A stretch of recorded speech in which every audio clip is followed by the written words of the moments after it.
السلام علیکم۔ ارمغان نے قتل کی واردات فلمی انداز میں کی، جس طرح ایک فلم پوری 3 گھنٹے کی بنائی جاتی ہے، یہ واردات بھی اسی طرح کئی گھنٹوں پر مشتمل بنائی گئی، اور اس کے سٹیپ بائی سٹیپ جو ہے وہ اس میں اس پورے واقعے کو ایک ایک کردار اس میں شامل کیا گیا۔ اس کو سب کچھ پتا تھا، جیسے ایک فلم کا اسکرپٹ نہیں ہوتا ایسا اس کے دماغ میں اچانک سے ایک اسکرپٹ آ گیا،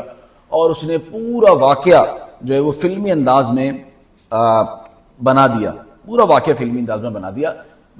مثال کے طور پہ جیسے جب یہ واقعہ ہوا تو پیٹرول کا اٹھا لینا گھر سے، اس نے گھر سے پیٹرول اٹھا لیا، پیٹرول اٹھا کے گاڑی میں ڈال دیا، اس کے بعد جو گولی کا نشان جو گھر میں لگے ہوئے تھے اس کے اندر ایک سکہ ہوتا ہے، وہ سکہ نکال لیا، یعنی کہ اس کا دماغ اتنا حاضر دماغ تھا۔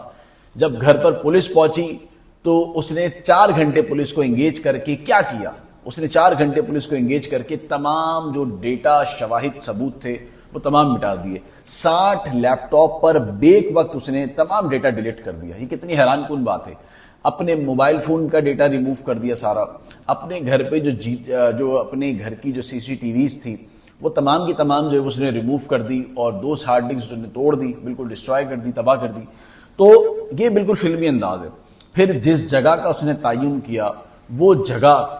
شہر سے ایک دور ہے جہاں آپ کی سوچ نہیں جاتی، پھر اس جگہ پر جا کر وہ واقعہ کرنا، پھر وہاں سے پیدل چلنا 3 گھنٹے، پھر وہاں سے نکل کر دوبارہ کراچی آنا، پھر رکشے میں بیٹھنا، پھر گاڑی میں بیٹھنا، تو ایسا لگتا ہے یہ پورا واقعہ ایک فلمی انداز میں جو وہ اپنایا گیا ہے۔ اب یہاں پر ایک اور کریکٹر لے آتے ہیں بیچ میں، جو شیراز تھا، چونکہ یہ ہماری ویڈیوز میں سامنے نہیں آ رہا ہے، اب میں اس کو لے آتا ہوں۔ یہ کون ہے شیراز؟ شیراز جو ہے وہ ارمغان کا بچپن کا دوست تھا، ان دونوں کی دوستی بچپن سے ہی تھی، اور جب ارمغان تشدد کر رہا تھا مصطفیٰ پہ تو اس وقت شیراز وہیں پر کھڑا ہوا تھا، لیکن مجال ہے کہ شیراز نے اسے روکنے کی کوشش کری۔ جس طرح سے وہ تشدد کر رہا تھا مصطفیٰ پہ کہ ہر گھنٹے تشدد کرتا، پھر کمرے میں چلے جاتا، پھر آتا، پھر تشدد کرتا، اور لوہے کی سٹک جو ہے وہ اس سے اس کو زور زور سے اس کے سر پہ، اس کی ہڈیوں پہ، اس کی ٹانگوں پہ اس کو مارتا رہا۔ اور اس کے بعد شیراز نے جب یہ واقعہ دیکھا تو شیراز بھی ایک لمحے کے لیے اس پہ خاموش ہو گیا، اور جب وہ غصے میں تھا اور آنکھ بگولا تھا اور اس کو یہ بولتا رہا کہ تجھے اینجلینا نے بتایا اور تو نے مجھے میسج کیسے کیا، تو اس کو اس بات پر جو ہے وہ یہ مارتا رہا، لیکن جب یہ بالکل ادمرا ہو گیا اور نیم بے ہوش ہو گیا تو شیراز کے بھی ہاتھ پاؤں کانپنے لگ گئے کہ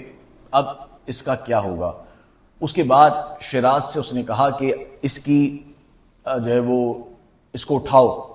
اور اس کے منہ پہ اٹھانے سے پہلے اس نے ٹیپ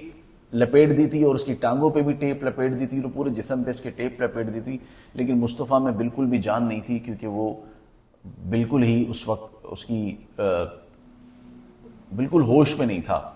وہ نہ بات کر پا رہا تھا کیونکہ اس پر اتنا زیادہ تشدد کیا۔ لیکن آپ سوچ رہے ہوں گے کہ ڈیفینس جیسا علاقہ ہے تو شور کی آواز کیوں نہیں آئی، لیکن یہ جو کمرہ بنایا ہوا تھا یہ ساؤنڈ پروف کمرہ تھا،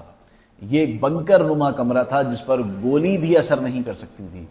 اس طرح کا اس نے کمرہ بنایا ہوا تھا، اور اس کمرے میں آپ گھس نہیں سکتے، آپ داخل نہیں ہو سکتے جب تک آپ کے پاس باہر سے اندر جو موجود شخص ہے وہ اپنے پاسورڈ سے اس کمرے کا دروازہ نہ کھولے۔ اتنا جدید یہ پورا ایک طریقہ بنایا گیا تھا، اور شیراز نے اس سارے واقعے میں کہیں پر بھی ندامت نہیں کی، کہیں پر بھی اسے روکنے کی کوشش نہیں کی،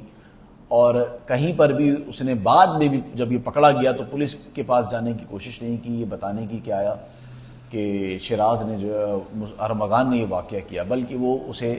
6 جنوری کے بعد سے چھپاتا رہا۔ یہ واقعہ 6 جنوری کو ہی انہوں نے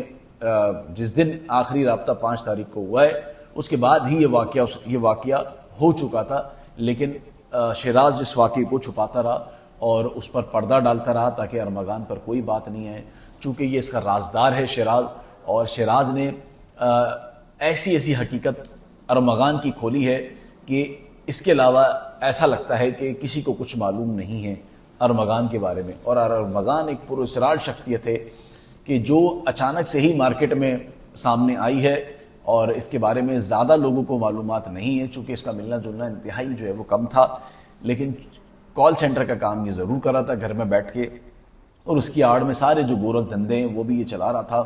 لیکن جب اداروں نے تحقیقات کی تو ان کو بھی اس کے بارے میں جو معلومات تھی وہ بہت ہی کم مل رہی تھی۔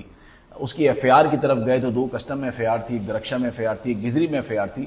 تو بہت ساری چیزیں تو ملنا شروع ہو گئی تھی، لیکن اس کا اپنا ملنا، چونکہ اس کے پاس کوئی نمبر موجود نہیں، تمام نمبر وہ امریکہ کے استعمال کرتا ہے، جو اس کے پاس پاکستان کی سم ہے وہ سم ہی اس کے پاس موجود نہیں ہے، تو اتنا مشکوک سرگرمی کرنے والا جو شخص ہے، وہ سوچیں وہ کس نوعیت کا جو ہے وہ اس کا دماغ ہوگا، اس کا کیا کرمنل مائنڈ سیٹ ہوگا کہ وہ اتنا بڑا واقعہ بجائے شہر کرنے کے